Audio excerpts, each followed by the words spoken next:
네, 12월 3일 수요일 복음 이끄는 일상 시작하겠습니다. 오늘은 공동체의 중요성이라는 제목이고요. 아담과 하나님이 함께 있었던 에덴 동산에서는 죄가 없었죠. 그러나 하나님이 아담이 혼자 사는 것이 좋지 못하다 그런 말씀이 있습니다.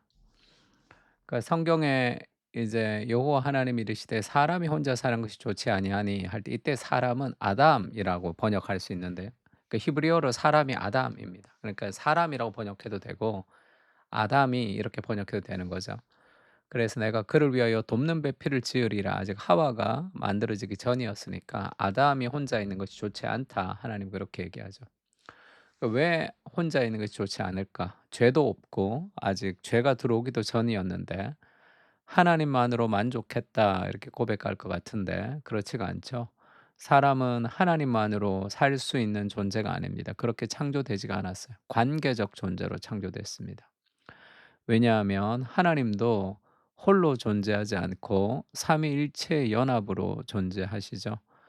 그래서 우리가 유일신이라고 할 때 이슬람, 기독교, 유대교 다 유일신이지만 삼위일체가 아닌 유일신은 혼자 있는 신은 사랑을 알지 못하기 때문에 신으로서 속성으로 받아들일 수가 없다. 논리적으로도 말이 되지 않는다 얘기했습니다. 그러니까 하나님이 세상을 창조하신 이유는 삼위일체의 연합으로 행복하신 하나님이 그 사랑을 나누어 주기 위해서 세상을 창조했죠. 그래서 세상은 다 선물입니다. 우리에게 주신. 그리고 신약 성경에는 50번, 60번 넘게 서로 one another, each other 이런 단어들이 이제 나오죠. 서로 사랑하라, 서로 섬겨라. 근데 이제 내가 온라인 예배를 드리고 이 공적 예배에만 참여하고 사람들과 교제하지 않고 그냥 그 신앙생활을 한다면 하나님의 약속을 무시하고 살아가는 거죠. 그거는 공부하지 않고 좋은 성적을 받고 싶은 거와 마찬가지입니다. 그런 일이 일어나지 않습니다. 영적인 풍성한 삶은 일어나지 않는 거예요.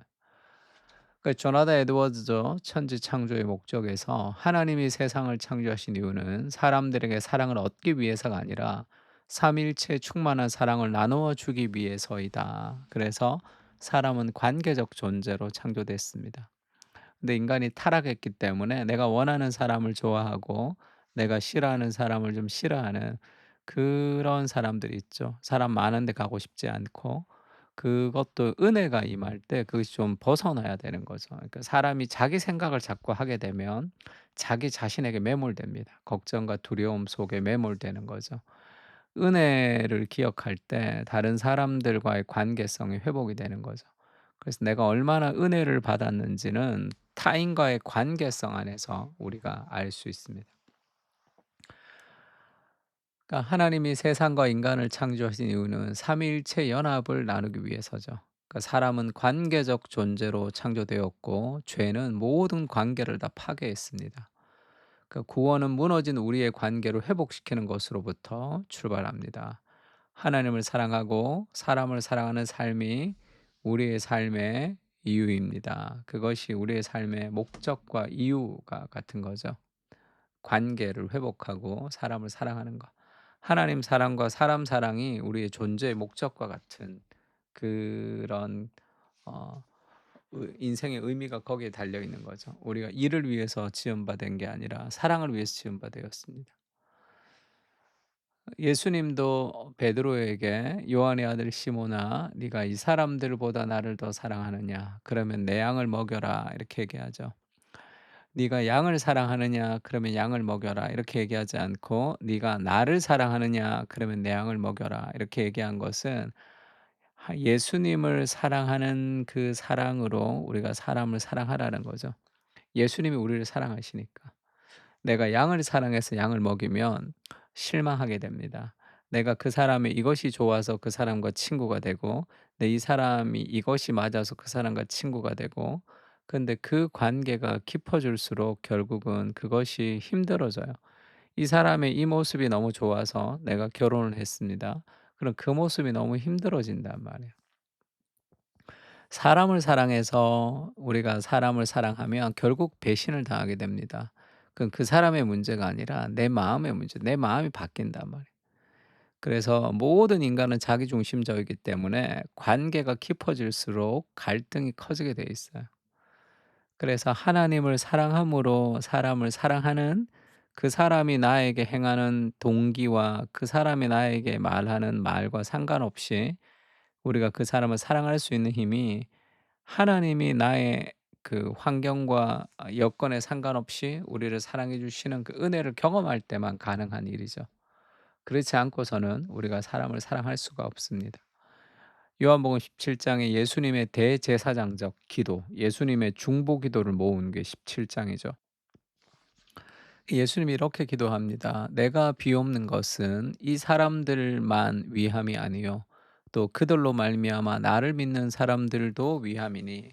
그러니까 눈앞에 있는 12 제자만 위하는 것이 아니라 12 제자를 통해서 앞으로 예수 믿을 사람을 위해서 내가 기도합니다. 이렇게 얘기하니까 우리를 위한 기도이기도 하죠. 그 예수님이 그렇게 기도합니다. 우리를 위해서 "아버지여, 아버지께서 내 안에 내가 아버지 안에 있는 것 같이 그들도 다 하나가 되어 우리 안에 있게 하사 세상으로 아버지께서 나를 보내신 것을 믿게 하옵소서." 삼위일체 하나님의 그 온전한 연합 속으로 우리를 초대하는 겁니다, 우리의 공동체를. 그래서 그 사랑으로 사랑을 누리고 사랑을 받으면서 서로를 사랑하려고 애쓰고 노력하는, 이미와 아직의 중간 단계를 살고 있는 거죠.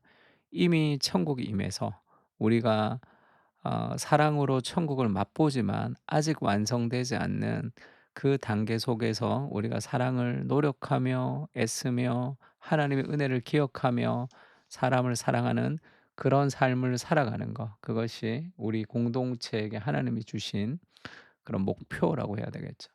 그래서 인생은 힘듭니다. 왜냐하면 사람을 사랑하는 것이 어려운 일이거든요. 그러나 인생은 참 행복합니다. 왜냐하면 사람을 사랑하는 것만큼 의미 있는 것이 없거든요.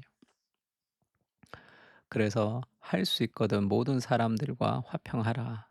그런 바울의 표현이 있죠. 한 사람 한 사람을 사랑하려고 노력하면 됩니다. '아, 이 사람은 저렇지. 이 사람은 이렇지. 이 사람은 이렇지.' 그것과 상관없이 그 사람을 사랑하면 돼요. 이 사람은 그렇고 이런 좀 약점과 단점이 있고 이런 강점이 있고, 그러면 어떻습니까? 사랑하면 되지. 그래서 그 판단의 기준을 사랑의 기준으로 삼지 말고, 사람을 판단할 수 있겠죠. 그건 정죄하지 않으면 되니까. 그러나 그 사람의 그 약점을 바꿔주고 강점을 살려주면 되잖아요. 그 얼마나 쉽습니까?